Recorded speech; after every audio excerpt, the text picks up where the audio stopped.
All right, so there's this fascinating channel on YouTube which goes by @vholyholly. At this present moment, there are only 2 videos on the channel. There were others of which I clipped and used in my own content. Here's a sample.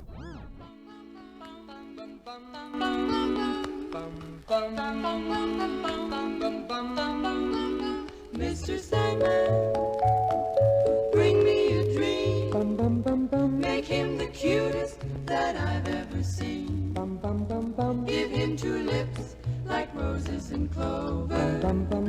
Retro Seekers, and here's a sample of this video. In a world of chaos and a time of darkness, when evil is set to prevail. Again, without confirming the validity of the documents, this is information that has no business in the public domain. It has no business, if you don't mind me saying, on the pages of front pages of newspapers or on television.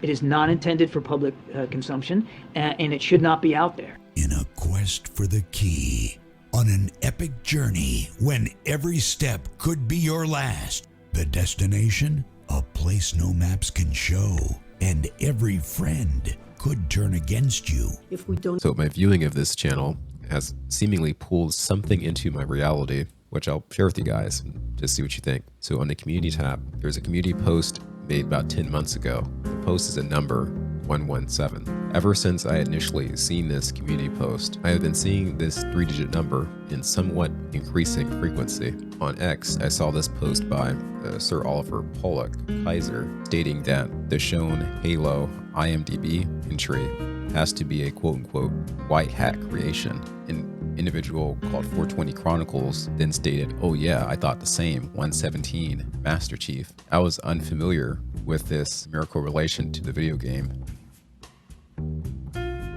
So I asked a question about what do you mean by 117, and was then answered, if you watch the intro, it's embroidered on his chest. Also, Master Chief in simple gematria is 107. No, not him, 107. I thought back to the 17 influencer, Austin Steinbart. He has something different on his homepage now, but at one point I recall, at least I believe I recall, seeing that instead of just this information, he had Master Chief listed, which got me to wondering, what is it that makes Austin a Master Chief? Does this relate to 117? So I'll play you a segment from Evey's The Entire Story of Master Chief, Birth to Halo Infinite.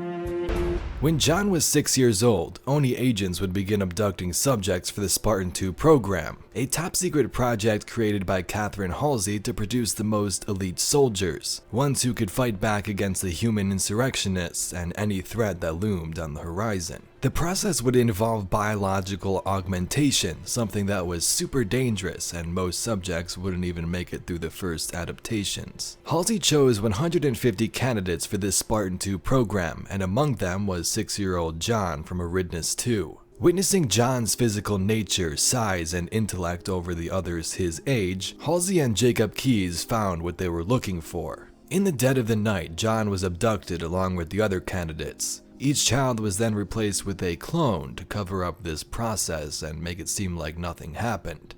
These clones would later die of natural causes while the actual human was getting augmented into a super soldier. John would spend the next 8 years on the planet Reach, training and becoming stronger, learning what it means to be a soldier. Upon arriving, this was when John learned his service tag, a precursor to the legend in the making. Stitched onto his new suit and clothes was the tag John 117. As John would train, Dr. Halsey and the leaders here on Reach would quickly see how much potential that he had. He was completing all of these tasks super easily and dominating the leaderboards across the group.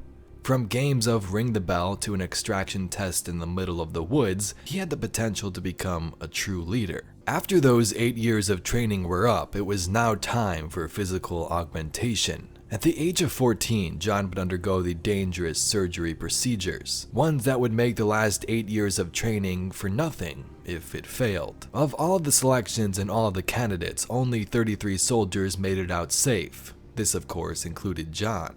After recovering from surgery, John and some others would return to Reach for further training. Soon after this, Blue Team was formed, a super lethal group of Spartans which was led by John himself. They consisted of John, Fred, Kelly, Linda, and Sam. Blue Team would take on several missions over the next couple of months and years, one involving a mission to capture an insurrectionist leader in the Aridness system. All right, so we'll stop there. So going back to this account, Holy Holly, and this odd post 117, I recalled some voice recordings shared with me by this individual you see here. Going through my channel's playlist, you'll find a playlist titled V-Vision, Synchromysticism, Time Travel, Quantum Entanglement. I discussed things shared with me concerning this mysterious individual who went by the single letter V. Something of interest I note now is that one of the videos was 1 minute 17 seconds long, this one on the origins of 17. So we have young John, the video game character, trained to be a super soldier. And so what you're about to see here is a transcribed audio recording. This one who goes by V produced on the topic of targeted individuals. This may get to be a bit wordy, but remember you can always pause. What I believe is helpful to people with PK distress is understanding the projects behind it. Now, this may be something not widely accepted, but it's research funded and still continues. The Grill Flame project came out of the DoD back in the 80s. It wasn't originally meant to expand into parapsychology, but too many things happened that pushed it into that direction. So it became a multi-million-dollar funded project that was only meant to last 5 years. It focuses on biophysical, neurophysiology, psychological, and so on. So these applicants are held under post-control compartments by U.S. Army, Air Force, and Naval laboratories, along with contracted divisions of universities out of Switzerland and the U.S. So at first, the security efforts were astronomical compared to what they are now, but it wasn't as free-range, and subjects lived under lock and key. So central management was the USDRE and its assistant vice director for S&T intelligence. So the DoD oversees human resources and procurement, to this very day, but RD intelligence kept everything in the dark. So the task review team, the executive review board, and the central management maintain the application and research efforts at in-house facilities that are scattered in 7 countries. So the basic research evaluated electromagnetic transmission models. So the experiments developed, catered to electromagnetic, quantum mechanic, and other physical theories that are displayed as explanatory models. The theory was that a form of electromagnetic frequencies were generated by the central nervous system interacting with material matter, but I believe it's communicative DNA entangling with electrons that allow action potential in the brain. So for the fiscal year in '88, the funding stood at $11.5 million, but currently it stands at $27 million. So to determine the applicant process, you need to look at personality traits, pattern recognition abilities, visualization, time estimating patterns, and so on and so on. But unlike the SNF in China Lake, most facilities are named without an FOIA. So personal data is gathered from calibrated remote viewers with the extended Wechsler test. So this involves SRI and client pools. So your consciousness and biometrics is gathered by multiple sources. So that's how information becomes so accurate. It's placed in a personal assessment system we call the PAT, but its formal category is PAS. Those are the files you hear Jay talk about so much. Those are fed into a BAS that the AI uses to interact with the targeted individual. So that's how Elon communicates with other PATs. That's how targeted individuals relive fears and traumas in dreams. The personal files consist of people with RV phenomena who describe the state of consciousness as astral projection. So the claim you heard there, certain selected individuals are targeted by a secret government within the known government. Their files completely known. Special cleared individuals such as Elon Musk are allowed to manipulate the internet algorithm in a way to activate something within the targeted individuals. Maybe something not far off from the notion of awakening the Master Chief from his or her slumber. I no longer have the access to this individual I once had, so I can't really confirm more with you beyond what I've been given. So I do not really know how the activation works, or if this Austin, for instance, has a file. I do know that I've been inspired to do this video because I've been seeing quite a few mini 117s. For instance, just last night I came across an American trucker protest post with 117,000 views. The day prior, glancing at a computer timestamp of 1:17 p.m. The day before that, coming across a Healthy Gamer GG video with 117 thumbs down.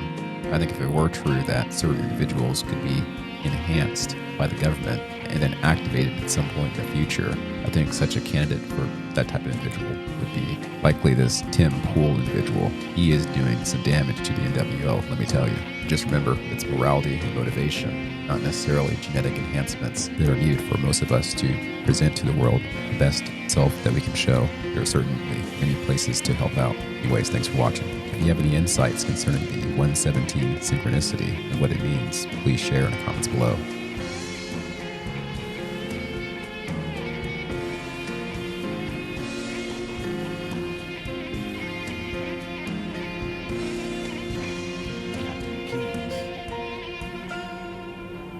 Good to see you, Master Chief. Things aren't going well. Cortana did her best, but we never really had a chance. It doesn't count.